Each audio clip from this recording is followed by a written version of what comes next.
comes to cookies, cream, and pastries, you might run into ingredients that you cannot eat. A lot of people cannot have milk or gluten, or they simply don't want to have it. But there are solutions to make pastries and cream without gluten or milk, maintaining the same delicious taste and texture. Don't go to the store to buy some gluten-free or dairy-free cookies that have a long list of other unknown and probably unhealthy ingredients. So do it yourself, just in the way that works for you. Okay, let's start with the dough. I love the typical Italian PastaFrolla. Basically, if you're not using normal flour and milk, you're cutting out the majority of the main ingredients. Here's how I do it. I replace butter with olive oil and normal flour with brown rice flour. This is just the way it works for me, but you can find your own way. Let's start with the egg. I start beating the egg with a whip and then I add the sugar. I use cane sugar because I like it, but you can use whatever you want. I only like to use extra virgin olive oil because it's rich of flavor, it's healthy, and it works for me. But use what feels good to you and find the flavor and texture you like. To find a nice balance, I personally like to add a touch of soy milk. As usual, you can use any other type of vegetable milk, your favorite or not, it's not necessary to use it. Grated lemon peel, and then some flavor. You can add vanilla, nutmeg, personally like cinnamon.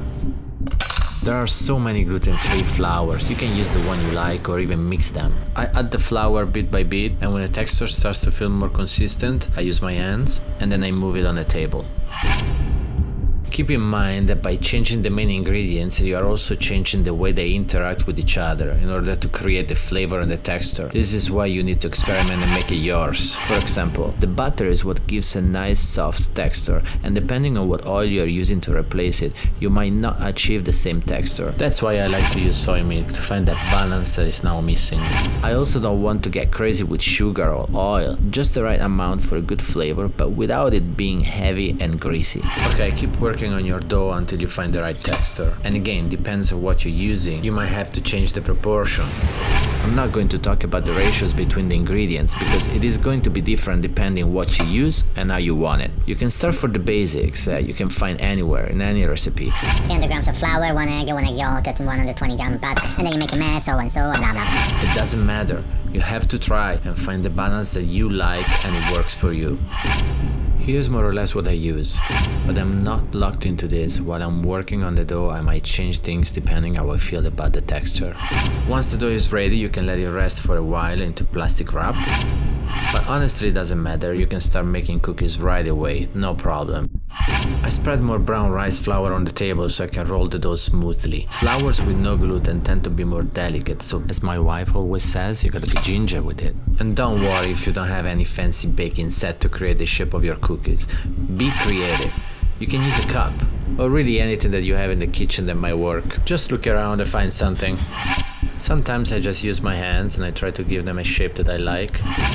For the pastries with the cream, I just use my hands and I try to shape them like a sort of a little basket that I can fill with the cream. Time to stick them in the oven.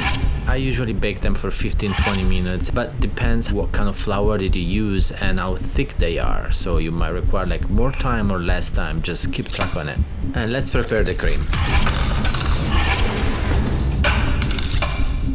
This is very easy, it's gonna just take 10 minutes. The only issue is the milk, because of course it's the main ingredient. I'm using soy milk. I keep the milk warm on the low flame while I'm breaking 2 eggs. And this is important, I only use the egg yolk. I mix it and then I add the sugar. Keep mixing it, and then I add lemon peel. I keep mixing it, and then I take that lemon and I squeeze the juice, and I take that juice and I put it on the side. I add the cornstarch, and then I keep mixing, I mix, then I take that milk and I put it in. It's warm, so the egg cooks a little bit. I keep mixing it, and when I'm ready, I put it on the pot, and low flame, I keep stirring until the texture changes because of the cornstarch.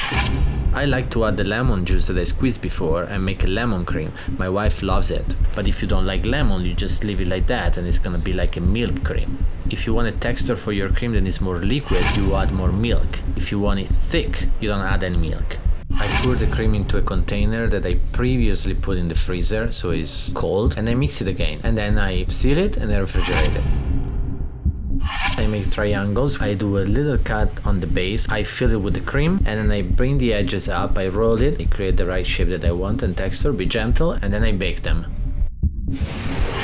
For the pastries, I fill the little basket that I made with cream. I like to use berries in general. Strawberries, blueberries and also kiwi. I fill the basket in the way I want. I create my compositions. Then I get other cookies. I put everything in the plate and powdered sugar. Everything is ready and... Bon appetito! Yeah, that was my wife.